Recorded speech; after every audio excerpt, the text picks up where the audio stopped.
kind words of introduction. You introduced me in such glowing terms until I can't wait to hear what I have to say. I'm sure it should be profound based on his words of introduction. I certainly appreciate this opportunity. It's a great honor and a great privilege to speak to such an austere body, and I be deeply grateful to Mr. Kane to Ken for sending the invitation.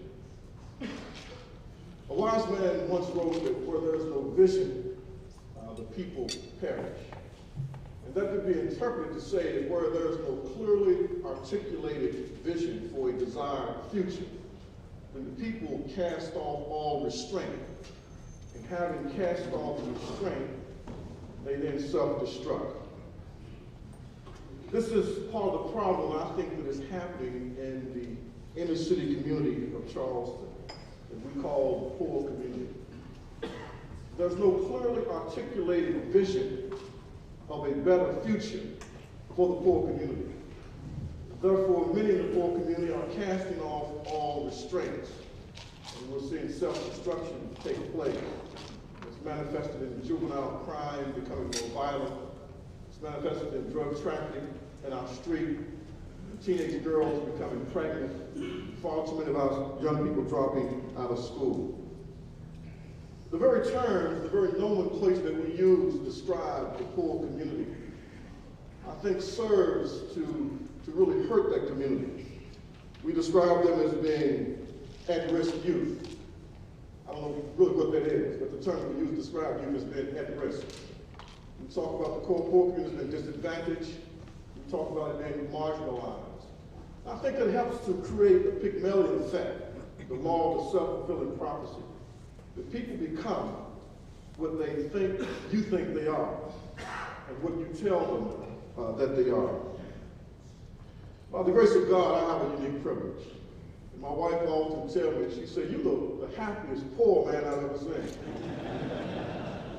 A man who leaves security and position and prestige to pursue a dream. There's something very fulfilling about the pursuit of a dream and a great passion. And I'm a man of great passion. And I consider myself privileged because I'm getting to do what I think I was born to do. And few people get that opportunity to do what they were born to do. I was born to preach. I was born to be a pastor. I was born to be an advocate for the poor community. That's what I was born to do. And once I was able to shed the trappings of the corporate world and pursue that vision, it was very liberating and free to me. But by the grace of God, I consider myself a privileged individual because I'm able to have a unique perspective of this great and wonderful city. I love the city of Charleston. I love West Virginia. I'm a native of West Virginia. And one of my brothers and sisters have left the state, and they often tell me, "Why did you stay in that place?" It's the place of my birth, the place I love, the best place in the world to live and to raise children. So I stayed by choice. Well, my position and my perspective in Charleston allows me to see the city from a unique vantage point. If I could borrow from Charles Dickens and his marvelous, marvelous story, A Tale of Two Cities, that's what I see. My position as the senior pastor of Grace Bible Church, as one who's recognized as a leader, affords me many opportunities. I have the privilege of sitting on a couple of the most prestigious boards in the city of Charleston. And I'm privileged to rub shoulders with the thought leaders of this great and wonderful city. And to see their grace and sophistication in savoir-faire as they develop, plan, implement, and execute projects. To see the commitment to excellence, to see professionalism on display. It allows me to see a very special city, a city in which there are the best of times that we're currently experiencing. My position affords me the opportunity to have access to political leaders. I can call them on the phone, they'll call me back. I can see that progress. From a poor boy from the projects in Malmö, West Virginia, from a dysfunctional single-parent female-headed household, now be able to meet with the heads of the state. It allows me to see a very, very special part of our city. To meet and to convene with business leaders and to rub shoulders with the economic players in our great city, great state, and political brain trust allows me to see a beautiful and a wonderful city, one that we like to promote in brochures to attract tourism. It's a marvelous city. Charleston is a marvelous city. But there's another city. There's the city of the best of times, and there's the city of the worst of times. It exists parallel with the city of the best of times. It's invisible to many of you here in this room because your life and your track does not take you to the thoroughfare, to the worst of the city, or the worst of times. But mine does. As the pastor of an inner city church, my church used to be located on the 1500 block of Washington Street, Washington Thompson on the East End. Arguably one of the worst neighborhoods in the entire state of West Virginia. One of the highest crime rates. Drug dealing and prostitution is a part of the economic fabric of that part of our city. It's within 6 blocks of the state capitol, the citadel of power, right in the shadow of the state capitol. But it's the worst of times. I had the unenviable task when I was pastoring, when our church was located there, to have to eulogize a young man that was shot right next door to our church. The drug dealer was gone bad, only 15 years of age. This past summer, there were, I think, 4 shootings in the space of about 3 weeks. All of them was within 6 blocks of where my church is currently located, on the boulevard, on Vine Street. I had the unenviable task of eulogizing the man that was shot and killed, and I knew all 3 of those individuals that were shot. There's another city where there's the worst of times. I often describe the Florida Avenue corridor as the McDonald's for drug dealing. At any given time, you can come to that part of the city and drive down Florida Avenue and you'll find drug deals taking place right on the street. It's not that the police don't care, it's not that the police are not trying. And they're doing a valiant and noble job. But that's part of the pearl of the city where there's the worst of times. I see the city from a unique and privileged position. I've had the task of being in federal court, and circuit court, and juvenile court, trying to advocate for young men who have taken wrong turns, and to hear judges pass out sentences, 20 and 30 years, young men barely out of their teens, to hear them be declared to be convicted felons with life permanently scarred. That's the city where there's the worst of times. I work with men and women who are coming out of incarceration. We're trying to find a portal after they've been in our criminal justice system, and trying to find a portal back into the community. And what many of us fail to realize is that 90+% of them about to be incarcerated, one day they're going to get out. And the only question will be, will we receive them back? Will we provide opportunity for them to prove to us that they've changed? I was somewhat alarmed by an article I read in the paper on yesterday evening about one of our political leaders whom I know, I used to work with, and have great respect for. But I beg to differ with him. He postulated that we could reduce the cost of our criminal justice system if we remove some of the perks out of the system, like air conditioning and heat and education and libraries. I don't believe that prisons should be plush palaces. But I believe you treat people like animals, they act like animals. And our prison system, our jails are filled disproportionately with poor people. People, for some reason, have not accessed the educational system. For some reason, have been unable to function. And that may be the only time for us to rehabilitate them, to equip them, to touch them in some tangible way to be productive citizens. Oh, there are 2 cities. The city where there's the best of times, and the city where there's the worst of times. And I sometimes feel like I'm in a vortex. I'm right in the middle of it all. I see all of the privilege that this city has to offer, but I also see all of the poverty that the city has to offer, and I find myself in the middle, trying to get those who live in the city of the best of times to understand that the best of times can become the worst of times if we do not address the problems that exist in the city of the worst of times, i.e. Columbine, i.e. Paducah, i.e. Jonesboro. These things perplex us because we cannot figure out how could this happen in a city where there's the best of times. How could Columbine happen in an upscale middle-class community where young people have had all of the material trinkets that life could afford them and be building bombs in the basement and their parents not even know?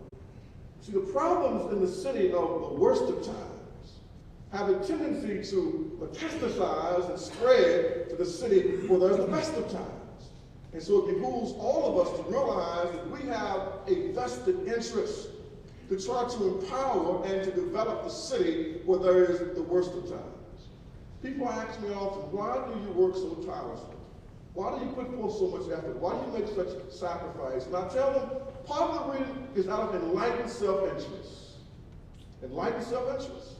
I want a safe place to live. I want a safe place to raise my children.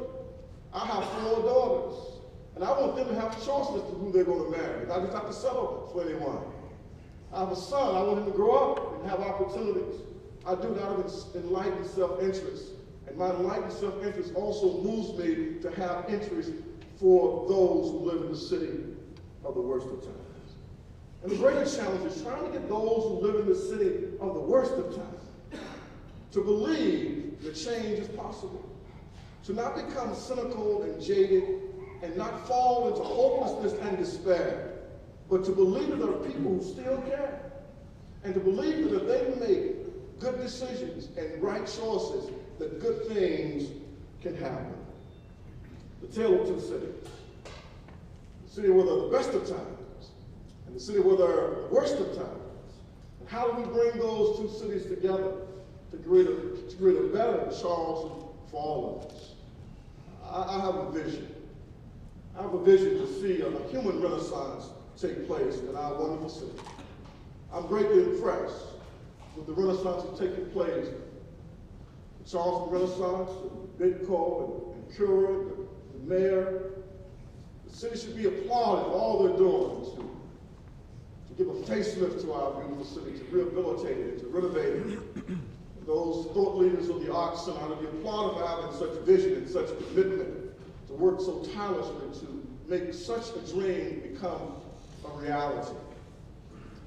But I have a vision for a human renaissance, a renaissance of the people. As I was reading in the newspaper just last week that there's some concern that the population in Charleston at some point may be below 50,000. If that happens, there are certain federal money that we no longer qualify for. Who's leaving the city? It's the people who are mobile that leave the city, who have access to other communities who leave the city, but there's a captive audience that remains in the city, and that's the city poor. And so we have reasons of enlightened self-interest to try to develop that part of our beautiful and wonderful city. So my vision for this human renaissance is I can see with my imagination, I can see young men standing on the corner, not with beepers, but with pocket calculators, accessing the internet and the World Wide Web and cyberspace, and get into e-commerce. I can see that. That's my vision for the city. I can see young women not on welfare, but faring well. Young girls not going down to the local clinic to receive birth control pills or to get access to medical care because they've gotten pregnant out of wedlock. But to see young girls going to academic enrichment programs preparing for the future. I can see that. That's my vision for a human renaissance in the city. That human capital is our most treasured resource, and we no longer have anyone that we can throw away. We can't afford to throw anyone away, because anyone that we throw away, we lose their talent, we lose their skill, we lose their energy that we so desperately need. When I was a young boy, growing up in rural poverty in Mount Hope, West Virginia, a wide-eyed 7th grade at Mount Hope Junior High School, I never forget the spring of 1968. 2 great Americans were assassinated during that spring. As an impressionable young kid, I was captivated by all the attention that was given to the assassination of Martin Luther King Jr. and to Robert F. Kennedy. Now, I remember 2 statements made by each of them, which became some of their mottos. Robert Fitzgerald Kennedy would say that some people see things as they are, and they ask why. I dream about things that's never been, and I ask why not. And I've thought about that many times over the years. I look at things as the way they are. And so that I can apply myself and encourage others to do the same, to create a reality that's never been. When Dr. Martin Luther King's hallmark statement, it was not I have a dream as many people think. His hallmark statement was that if a person has not found something they're willing to die for, then they're not fit to live. And I think that empowering people and reaching people, helping them be all they can be, is a calling that is noble of a life commitment. And that's the commitment of my life. We're trying to help people become all they can be. And it's a wonderful, exhilarating experience. And so I'll just share with you my humble vision in the limited time that I have about for human renaissance to take place. And I serve my children often. I say, commit your life to serving and helping people be all they can become. For in so doing, you are ensuring the security of your own future. But you're never hurt by helping someone else. You're not put at a disadvantage by helping someone else move forward. But instead, you are building the very network and the very platform on which you yourself must stand to pursue your own vision, dreams, and goals. I thank you for the opportunity to come and to share the vision that's in my heart for human renaissance in our great city. And I'll be more than glad to field any questions that you might have or to elaborate on maybe some of our programs. Mr. Canfield told me I had about 30 minutes, I think, and normally that's enough for my introduction. I tried to count around the time this afternoon, and I have learned to respect the protocol when inviting someone.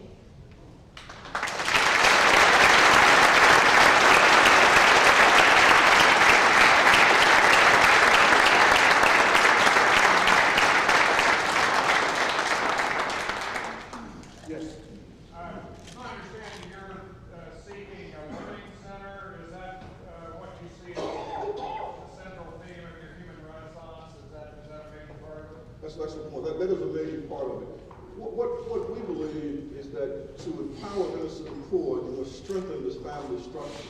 That it's almost impossible to empower you to break the cycle of poverty, of crime, and violence by operating within a vacuum.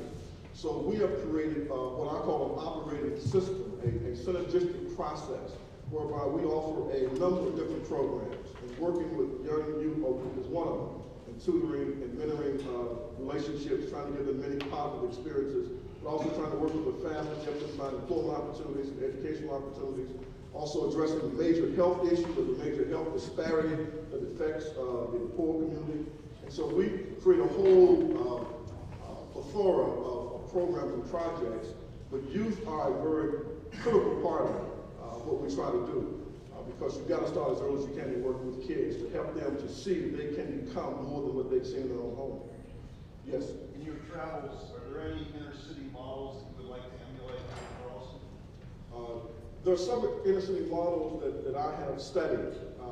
One of them being the work of Dr. John Perkins in Jackson, Mississippi, Voice of Calvary Ministries. I've also traveled to Houston. Dr. Kirby John Caldwell, that was featured in the Wall Street Journal on his work in empowering a major urban center there in Houston. I've also visited people in Chicago, and I've picked up some ideas from all of those places to try to put together what I think is the best approach to dealing with Charleston, an urban city of about 50,000 people. It doesn't have the magnitude of the problems you have in Chicago, New York, Detroit, Los Angeles, but it does have representation of everything that's there. The drugs, the crime, the violence, the encroachment of the gang presence, the disintegration, the breakdown of the family, the disproportionate incarceration of the men. It has all of the components that you see in an urban setting. And that's where I believe that you cannot make significant change unless you address the issues holistically. Yes? And without being partisan, have you read Bill Bradley's book, Past and Present? Yes.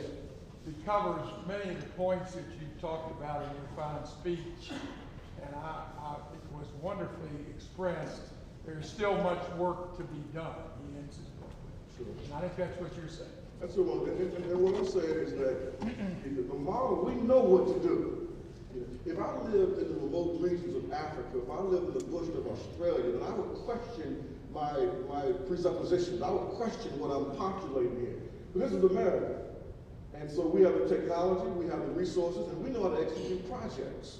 You know, I worked for a major chemical company, and we could go to Thailand and build a chemical plant in the middle of nowhere, and it run to perfection. We know how to do it. We send people to the moon routinely. We can fertilize eggs and test tubes. We can do it. We remove organs in our people's bodies. We can do it. We commit ourselves to doing it. And I'm saying that we can do this, and I say it because I believe it so strongly because it was done for me. It was community care. A mother and a grandmother that would sacrifice their life for the children. A church community there that kept us anchored in a moral foundation. A school system that says you can learn, and that every student is expected to learn. And then a whole community that says you are valued as a young person, and we want to see you reach your full potential. That has been my own personal experience. That's why I'm so passionate about what I do. I know it can be done because it was done in my life, because people did it for me. Yes? This learning center that you referred to, is that a physical plant that you have? Right now, we rent space from my church, the Grace Bible Church. We have the desire to purchase a facility in the heart, a church that's getting ready to become vacant because the church is moving outside the city. We want to purchase that church in the heart of the West Side community so it be accessible in walking distance of many people we're trying to serve, and then move all the programs as well as develop some additional programs that we have plans today.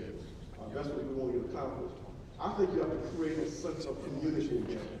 That's what I'm trying to do with the Grace Bible Church. Our church is a very diverse church, socioeconomically, politically, racially, very diverse. But by the grace of God, we create this sense of community. And so people come from different political persuasions and ideologies can find this vision that we can be involved in trying to empower the inner city communities. So I believe that you do have to have a physical place. It becomes a physical place, a city of refuge, an oasis in a desert place where people know that positive things are happening and that the people that are engaged in those activities are there to assist them. And so we do want to get this physical place established on the west side of Charleston. It's in the middle of Main Street. It's 911 Main Street. It's a building that's currently been occupied by the Main Street Church of God. And we're trying to identify the type of resources we need to do that. Yes, Diane. What would you like to see this audience do to bring about this human renaissance? Well, I've left some sheets of paper there. It's one sheet. It's one sheet. It's only for educational purposes to give you an idea of some of the things that we're attempting to do. And then to contact our office and so that we can tell you exactly where we can deploy you. We're always looking for volunteers. There's no replacement for presence, for positive presence. I tell people often that the innocent poor, the biggest problem is not just the lack of money. It's not just a lack of money, it's the lack of leadership, it's the lack of know-how.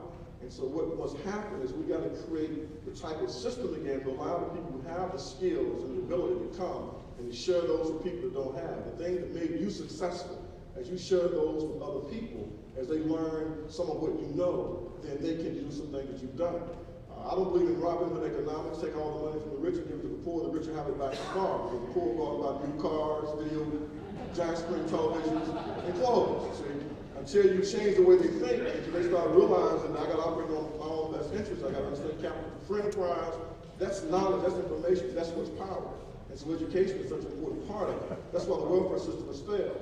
I was born and raised in welfare. I used to stand in First Union Baptist Church with my foot in a box with my grandmother to receive our commodity stipend of cheese and powdered eggs and canned meat and so forth. And so I understand the welfare system. The reason the welfare system works is because it's not designed to make people independent, self-sufficient. It perpetuates itself. And I'm not a great fan of how we've implemented welfare reform. I think we could do much better than what we're doing.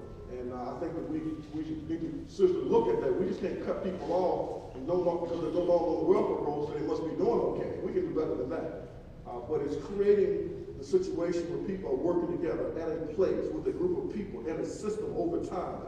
That's how we bring about change.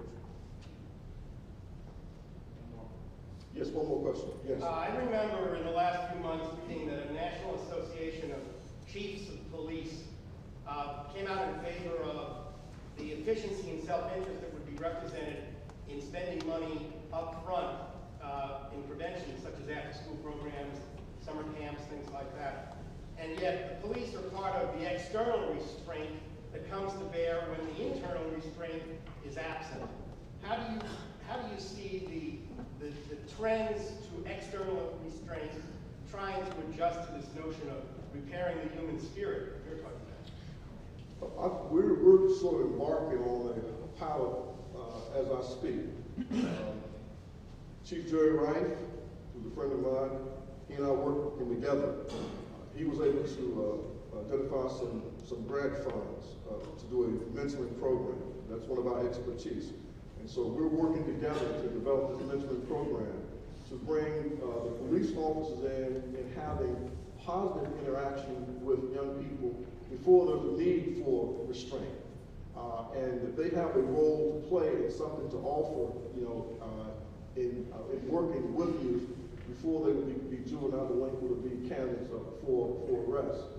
I think that Mike, the chief of police, and there's others that recognize the need for prevention, intervention, and diversion. And is getting the broader community to recognize that also as being a need. Here's the point I would make. That the system will not self-correct. It will not correct itself. And so what it will require is the intervention of intelligent, skilled, trained, resourceful people like you in this room. I had the same conversation with a good friend of mine. They were talking about the levy, one of the school bond levies, and he was very adamant about not funding it. And I said, well, that might sound good, but here's my problem with that. If my wife was taking the money for the groceries, and if my children weren't getting enough to eat, I wouldn't cut money from the budget, okay? If I had to add money over a short period of time, I would add money to make sure my children were properly fed. Then we would get together and see if we could figure out how to manage the budget better. But I would not hurt my children because of her inability to efficiently operate. So what I'm saying is we have to have intervention from the community. In the school system, we need community people involved to make sure that the school system works and educating our children. If the criminal justice system isn't working, if the juvenile court isn't working, it's not going to correct itself. It's going to take involvement of people like you and I to get involved and figure out what's going on, what's the problem, and let us fix it. And that's what I'm saying with as I close with this whole idea of prevention, intervention, and diversion with juveniles, is that we have to intervene. And it has to be people that are not currently involved in the process who intervene to help to get this thing on the right course and to create this accountable structure that you need to have. Behavior cannot be changed unless there's accountability. If you not create a system of accountability to bring to bear pressure on people's lives, then normally their behavior does not change. And I'm suggesting that's why we have to get involved in the system. Thank you for your time.